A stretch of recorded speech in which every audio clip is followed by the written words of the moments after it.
Hola, buenos días.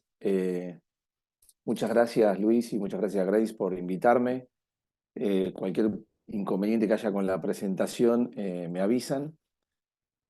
Bueno, mi caso es de tratamiento de primera línea, o sea, de entrada con inmunoterapia. Se llamaba y otras hierbas, como decimos en Argentina, y otras cosas, pero en virtud de ajustarme a los 5 minutos, las otras hierbas quedarán para otra oportunidad.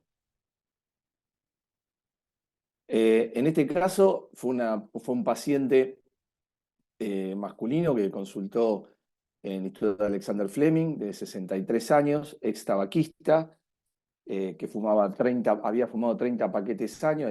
Como medimos el tabaquismo, habitualmente es un paquete por día por 30 años, son 30 paquetes años.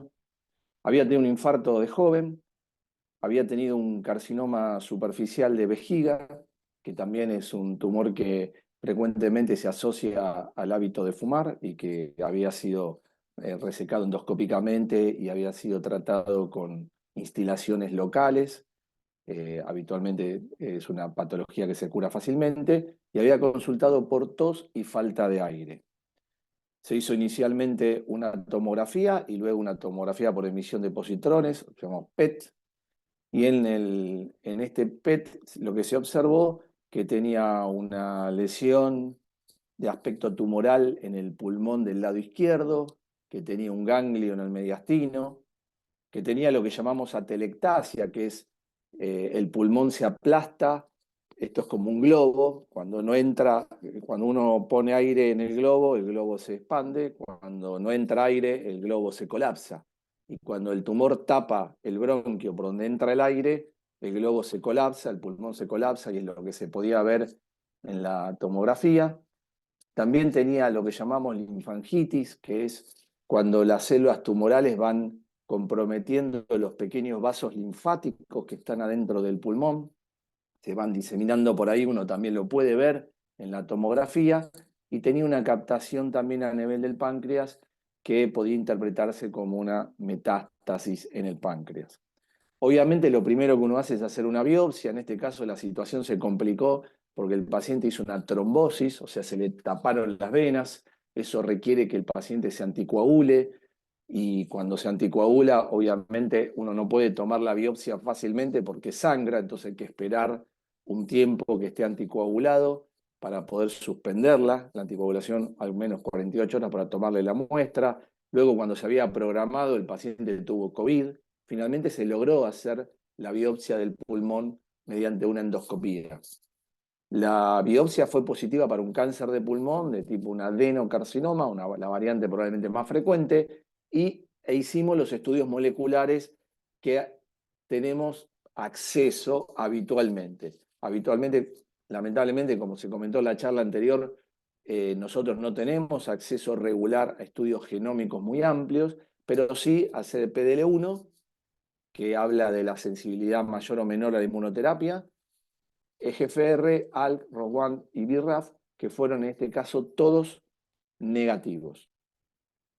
Como se discutió antes, es importante ver los estudios genómicos, EGFR, ALK, ROS1, BRAF, porque en ese caso los pacientes pueden ir a una terapia dirigida y en esos casos la inmunoterapia es más cuestionable. Como no tenía ningún biomarcador, el paciente hoy por hoy, aun cuando los pacientes tengan PDL1 negativo, reciben inmunoterapia más quimioterapia.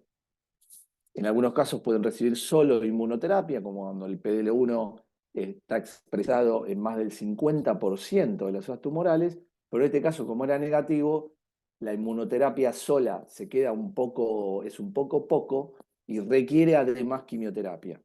En este caso se optó por hacer quimioterapia más 2 inmunoterapias. Hay otros esquemas que después, si quieren, se podrán discutir, que era nivolumab más ipilimumab. Es una de las opciones. En el primer control, llamativamente, el paciente clínicamente estaba bastante mejor, pero la tomografía lucía peor. Y es algo que, si bien no vemos con mucha frecuencia, a veces se puede ver. ¿Esto por qué es? Porque la misma, como se comentó antes, el mecanismo de la inmunoterapia genera como una respuesta inflamatoria contra el tumor, los mismos defensas del organismo atacan el tumor, y esto puede hacer que veamos que las imágenes están un poco peor, pero no porque el tumor crece, sino porque está inflamado. Es un poco difícil a veces de discriminar, pero en este caso, como el paciente estaba clínicamente mejor, nos pareció que podía continuar con el mismo tratamiento. Y por suerte, en el próximo control tomográfico, el paciente seguía mejor clínicamente, pero además todas las lesiones se habían reducido de tamaño, mostrando que lo que habíamos visto es lo que llamamos pseudoprogresión. O sea, la imagen, la tomografía está peor, pero no significa que el tumor esté peor, sino que hay inflamación por el tratamiento. Este paciente desarrolló un derrame pericárdico severo con pericarditis, que es la acumulación de líquido alrededor del corazón. La acumulación del líquido alrededor del corazón hace que el corazón no se mueva, no pueda moverse, y por supuesto es un evento bastante grave eh, y puede generar complicaciones serias. Nosotros lo primero que pensamos era que el tumor había crecido y que había metástasis en el pericardio, o sea, en la telita que rodea el corazón, pero fuimos a hacerle, lo llama una ventana pleuropericárdica, que es hacerle un agujerito al pericardio y dejar que este líquido salga y vaya a la pleura y de ahí se absorbe, y le tomamos una biopsia del pericardio. Llamativamente, no encontramos células tumorales en ese pericardio y lo asumimos como un evento adverso que está descrito con la inmunoterapia, es bastante raro, alrededor del 0,6% de derrame pericárdico, pericarditis asociada a inmunoterapia, pero sí está descrito y se interpretó como que era una toxicidad por la inmunoterapia. Además, el paciente en algún momento desarrolló una disminución de la función de la tiroides, que también se maneja fácilmente con hormona tiroidea. En general, las toxicidades de la inmunoterapia pueden afectar cualquier órgano. Básicamente cualquier órgano puede inflamarse. Así, esta inflamación que genera el tratamiento y que ataca al tumor puede atacar el cerebro, la hipófisis, los ojos, la boca, el pulmón, el corazón, como vimos antes, el páncreas, el intestino, el hígado. Sin embargo, en general, y lo que hay que destacar, que si bien los oncólogos están y los médicos están alertas a esto, estos eventos adversos son bastante menos frecuentes que lo que vemos con quimioterapia. Y en general son eventos adversos que suelen ser leves, no como el caso este que les mostré, pero suelen ser leves y suelen arreglarse fácilmente con corticoides. O sea que es un tratamiento que es muy bien tolerado y que en general las toxicidades son leves. Pero bueno, hay que tener en cuenta que hay algunas toxicidades especiales, como la mostré que tuvo el caso que les estoy mostrando. 2 años después del tratamiento, el paciente continuaba con una desaparición prácticamente completa de todas las imágenes tumorales. A los 2 años suspendió el tratamiento. Normalmente es un tratamiento que se hace durante 2 años.